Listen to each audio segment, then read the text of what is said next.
Broke my leg on the fourth play of the game, and I can't believe I finished that game. My name is Sir Yacht, and I'm on a mission to interview every Cleveland Browns starting quarterback since 1999. We know their names, and we've seen them struggle. But do we know their side of the story? This is Since 99. It's tied by the Browns!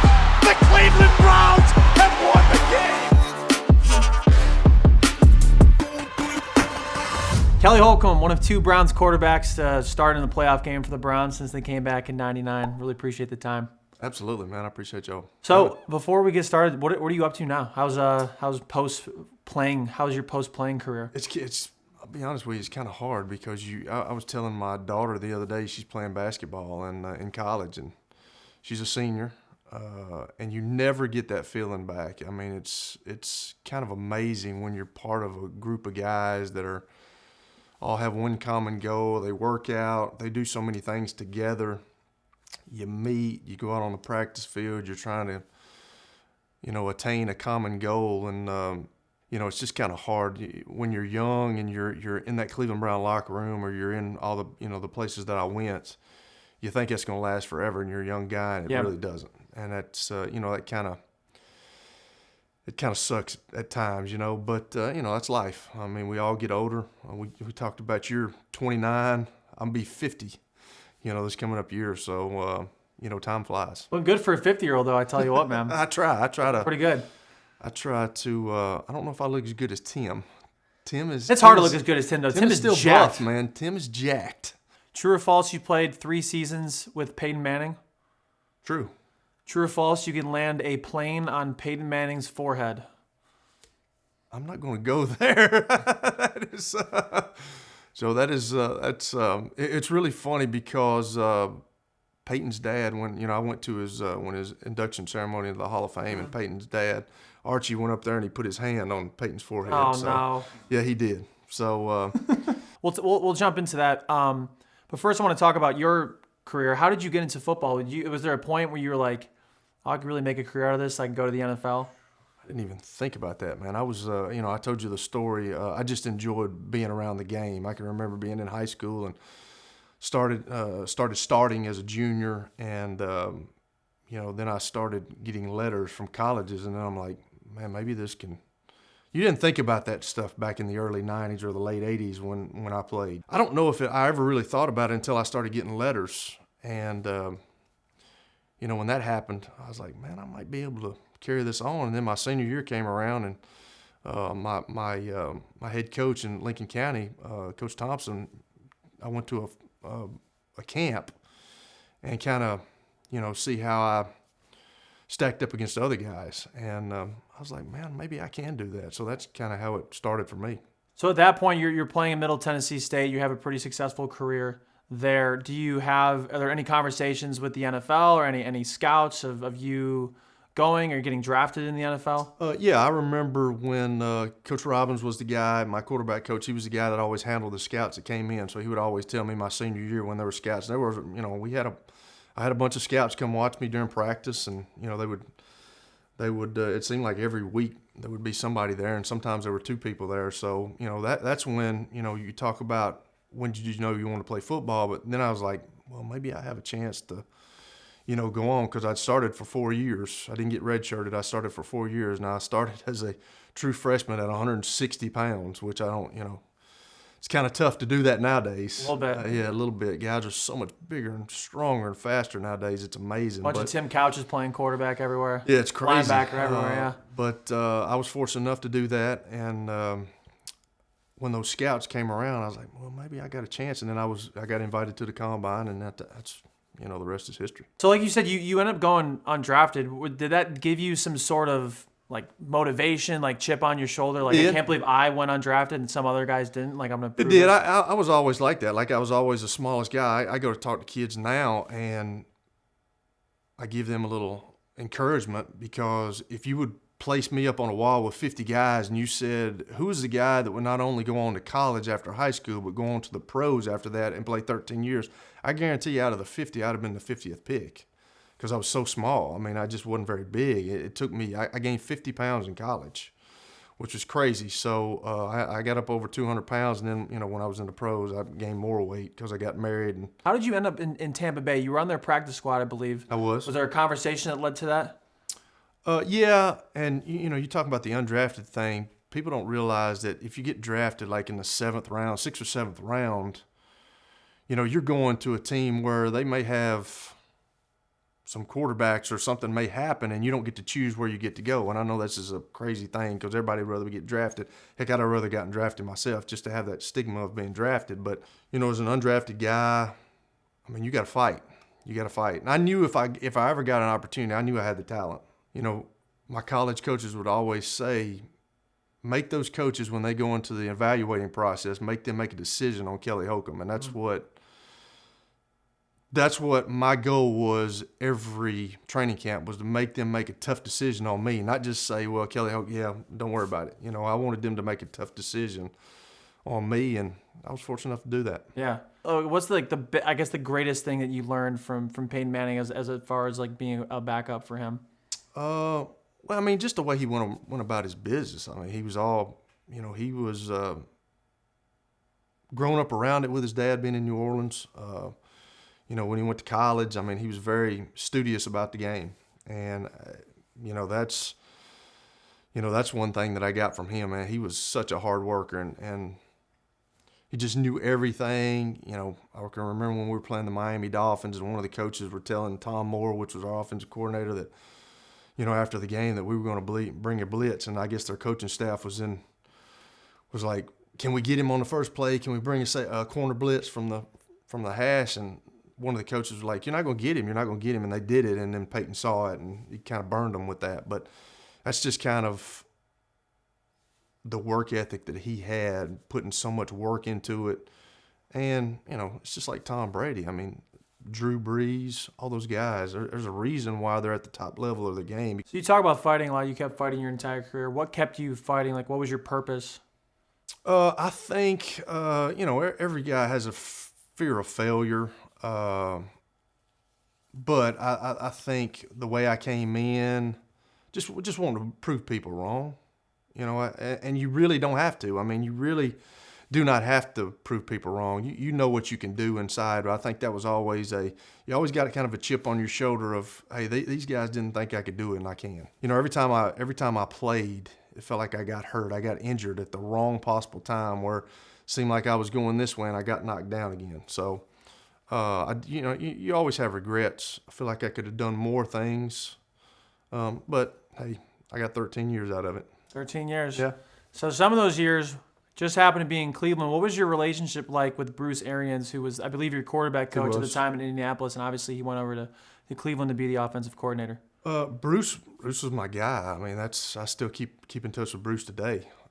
He actually came up here, the Tampa Bay Bucks and the Titans were this past training camp. They practiced together. So Bruce came here, and we all went and played golf, me and him and two other guys. So, you know, I love Bruce. You got to have somebody in your corner like a Bruce Arians that, you know, and he even wrote a book, and he put me in one of the chapters because he said I reminded, you know, himself. I reminded him of him, you know. So you have to have somebody like that in your corner. You know, when I knew that I was going to be let go at Indianapolis, he didn't hesitate, and he knew that he wanted me there, and he knew that he wanted me to help Tim learn the offense that he was going to put in, because it was going to be the same offense. So I can't say enough about him. Was the expectation for you then to help Tim learn the offense, or were you told that you could probably compete for the job as well? Well, no, not until that point. I mean, you know what you're coming there for. I mean, I knew exactly what I was coming there for. Tim was the first pick of the draft. Didn't have very much success. He's coming to an expansion team. There's not a lot of things going on with an expansion team. It's just kind of hard to get over the hill. And I knew what I was coming there for. I totally knew that. But, you know, I knew the offense really well. And Tim got hurt, and I was able to go in and show what I could do. And I knew if I ever got that opportunity, I just never had been in that position. If I ever could work myself up and get that opportunity, I knew that I could do it. Just part of going out and doing it. So I don't think you played your first year with the Browns in 2001. I don't think you did. But You were front row seat to that game against Jacksonville, Bottlegate. Oh, yeah. What was that? So full disclosure, my father was at that game. He vehemently denies throwing bottles. I don't know. I don't know. Everybody in the stadium threw bottles. What was that like? Because that's was the crazy. reason why it's just there's plastic cups everywhere. We didn't ask Tim or anybody else about that. That was wild, man. I was watching. We all kind of converged on the middle of the field because people were just throwing them from everywhere. And I was worried about my wife. I was looking where my wife was because I didn't want to get her hit by beer or anything. And I could remember people from the top row throwing things down from the top row, and that was Get them on the QB depth chart if they that were was making wild. it to the 50-yard line. That was wild. Well, they didn't make it to the 50-yard line, but I can remember them throwing from the top and hitting guys down on the bottom. So that had to hurt. And yeah. but that shows you how passionate fans are in Cleveland for. Or insane. Well, they are. I mean, that is a little insane. I mean, I understand that, but that's why I just revert back to the Cleveland Browns. That's where people know me, and I wish we could have a consistent winner there. Consistent winner, and it seems like they got a lot of talent now. But just they went to the playoffs with Baker Mayfield, and then he gets let go, and then now they've kind of taken a back seat again. So hopefully we can. I think they got a lot of talent. Well, we don't. And it seems like they had a lot of talent when you were there. I think the common theme has been the top down from the organization. Just everything just kind of trickles down from the top. You had they brought in a new coach, Butch Davis, when you came in 2001. What was your relationship like with him? It was one of those deals where he brought me in, so you kind of feel a loyalty to him. I just there were some things that went on that I think when we went to the playoffs that year and we played the Steelers, should have never lost that game for one. You know that as a fan. But if we could have kept that team intact and filled some very needed roles with some skill people, I think we could have had a long run. I really do. I just think that it was just the way we were set up. I mean, we let Dave Wallabaugh go. We let Sean O'Hara go. Those two guys were really good offensive linemen.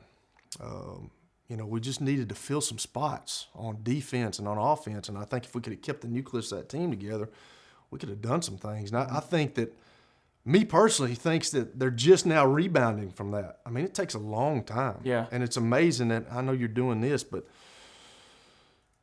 if you don't have the guy under center, it's hard to win in that league. It really is. And you're doing this deal on all the quarterbacks. I've seen so many films and documentaries, and you go to this guy's house and he's got all these headstones where, it's got my name and Tim's name and Ty Detmer's name and Spurgeon's name and, Trent Dilfer's name. But you have to have somebody that's consistent. And that's one thing about the Browns organization.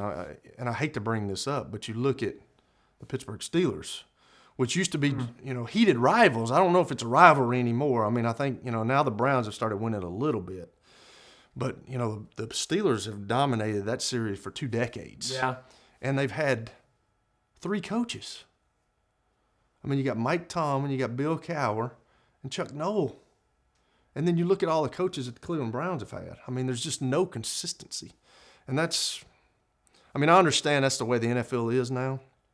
But, you got to have a consistency as a coach, and you got to have a consistency as a quarterback. And if you don't, it's going to be a revolving door, and that's kind of how it's been. Yeah, and it seems like a lot of organizations kind of figure it out at some point. It seems like the Browns figured it out at some point, but it's kind of just like the same thing. And I guess what the whole point of this project is to show, Tim was like 6th greatest high school athlete. I know. I heard you say that. I didn't know that. Tim was a good athlete. Ty Detmer. Was a Heisman winner. Yeah. You're no slouch yourself. Yeah. No, but honestly, you have guys that come in and are incredibly talented. I mean, you threw 429 yards in the playoff game against the Steelers in 2003. It's just like the consistency. It's amazing how much is needed organizationally for a team to be successful. It's not just the players; it's the front office. It's top down. Else. I mean, it's the whole thing. It's all the decision making. The guys that are bringing guys in. The personnel department. I mean, you got to get. There's only 53 guys on the roster that you can have. When you make those cut downs, And I know that they've expanded the practice squad, and I know that veterans can go on the practice squad now. I mean, it's a different rule, but you can't make many mistakes in those 53 guys. And then when game day comes down, you got to get it down to 40-something. So that's not very many guys that you can make mistakes on. It just seemed like that we were making mistakes with that process, and just seems like they can't get over that hump. 2002, well, before we go into that playoff season, we'll start at the beginning. You started the first 2 games of the season, I believe. Was Tim injured? He was, yeah. Okay. You should have won that first game. I was at that game, but then that's the infamous Dwayne Rudd helmet. I saw Dwayne in a golf tournament down in Shelbyville, which is about 30 minutes from here. Yeah. And I think he lives in Atlanta now, and I got to catch up with Dwayne. But yeah, that was Dwayne was a really good player. I mean, he's a really good player. But that was the Priest Holmes, Trent Green. All those, and we had that game won too. And then we came back the next week and beat Cincinnati. But, it just seems like crazy things in Cleveland history have happened like that. Some in the soil. I don't know, man. I don't know what it is, because the talent was there. The talent was definitely there, and it seemed like it was just like misfortune after misfortune with some things. But you had a couple more appearances after those first 2 weeks that you started.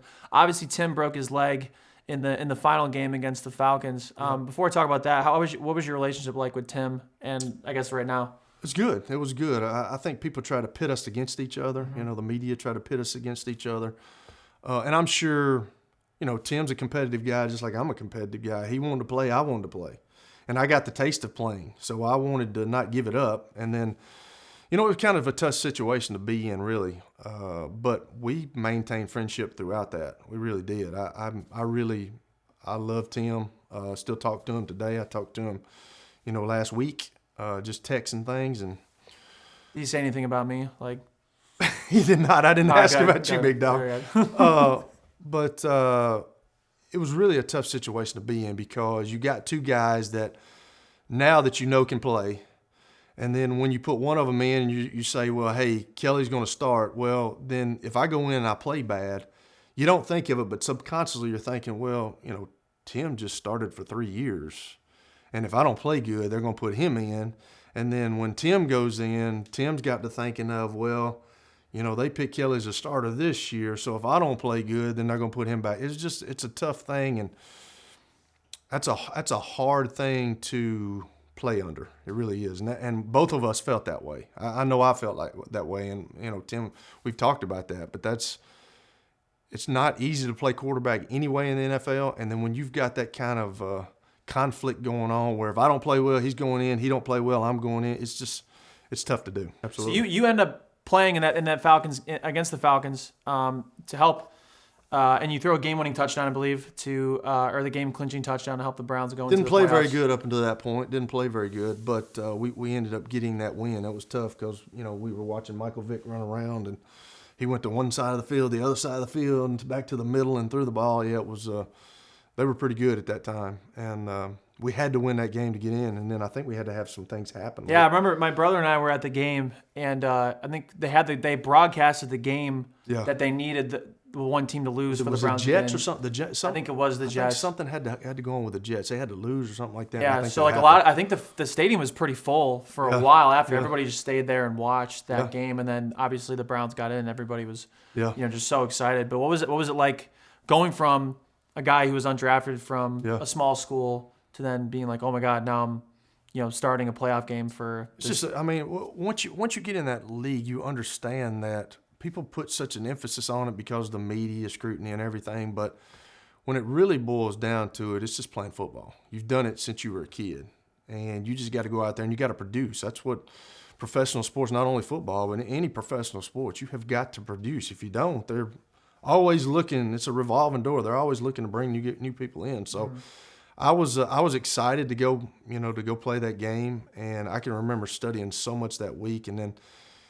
I've got a sports psychology friend, Kevin Elko, who, used to come over to, he used to talk with us. He was good friends with Butch, and he would come over a lot, and he would give us, speeches and things. And, just talking to him before the game, like I felt I knew what the Steelers were going to do before they did it. I was so focused on what they were doing. I'd watched so much film, and I think you saw what happened. It's just too bad that we couldn't finish that game. We were up 33-13 at one point, and you shouldn't lose a game that way. I mean, I think they scored right at the end of the third quarter to make it closer, but then we're still up, and they ended up beating us at the end in 36-33. And everybody wants to talk about Dennis. I still have on a thread with Dennis Northcutt, when he dropped that pass. But, if it wouldn't have been for Dennis, we wouldn't have been in that position anyway, because he'd caught 2 touchdowns earlier. But through, like you said, 429 yards and 3 touchdowns. Obviously you want to win the game. I'm sure you'd rather. That's what people ask me all the time. They're like, they talk about that game, and I'm like, the one thing I remember about that game is we didn't win the game. I mean, I understand you throw for all those yards, but who cares? You're there to win the game. So obviously, quarterback competition going into 2003. You mentioned you had you maintained the friendship with Tim. They told me that you guys participated in pranks and did a lot of those. Yes. Ty Demmer obviously did the bucket over the ice. He did. On the stalls. Yeah. Was there a go-to for you to do anything, or was it just? There wasn't a go-to, but I had, Aaron Shea and Tim were best buddies, and Aaron was he was a tight end, and we were always pranking, doing some stupid stuff. I mean, that's part of the things that you miss. You miss being part of the locker room. You miss being, able to bust somebody's chops and then make fun of you, and you have to have thick skin. So one day, I got from our equipment manager some resin, and I put it in their socks, and I put it in their jock straps, and it actually dyes their skin. So their skin was blue. And I can remember going out there, and we were warming up, and when you start sweating, the powder form turns into a blue substance that dyes your skin. So I can remember we're doing our drills, warming up, and I'm not focused on anything. I'm looking at Aaron and I'm looking at Couch. And all of a sudden Aaron goes, "What is this on my leg?" And the blue had started coming up on his leg. And that was probably one of the funnier pranks that I did, because it was good, and it lasts for 3 or 4 days until your skin starts sloughing off and you get it off. So I can remember going into the shower days later, and they still had that blue stuff on their legs. And so it was great. But Tim and Aaron, when somebody pulled a prank on me, I'd wait a couple of days to get them. Yeah. Well, they could not wait. They had to go out, and they didn't do it, but they had somebody go take the wheels off my car and put it on blocks. So I had to get a ride home that night. But that was one of the funnier ones. But you had to watch Ty, because Ty was always doing something. Ty wasn't there long with me. Right.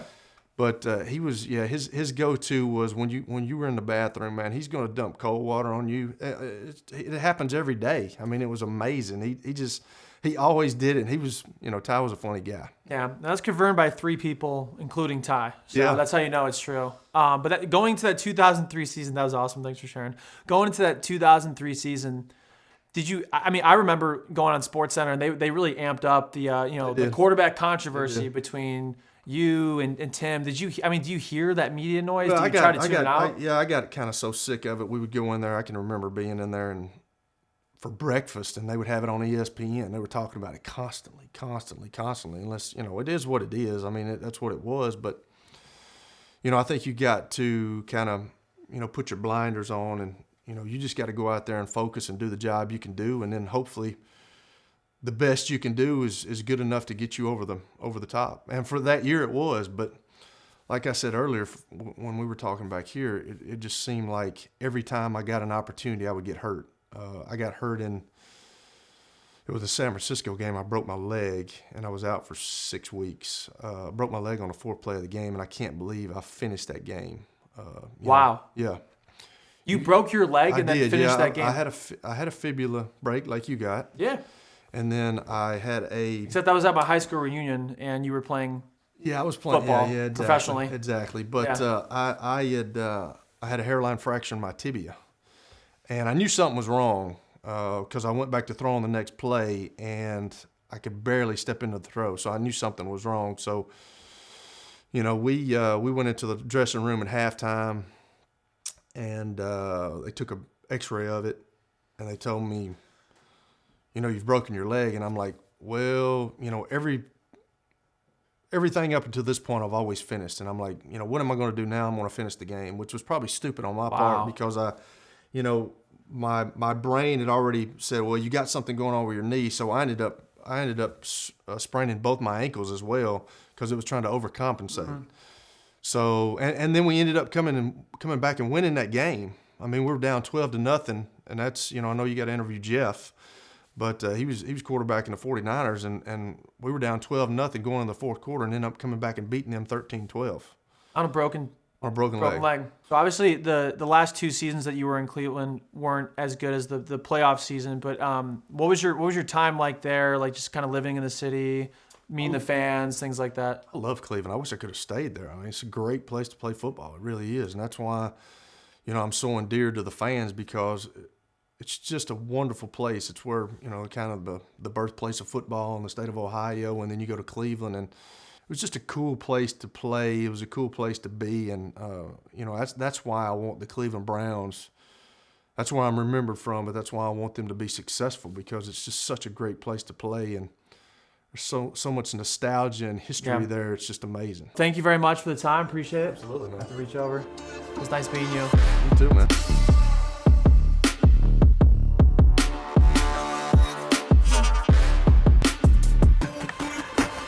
It's kind of fun reliving the history and stuff, but it's also kind of traumatic.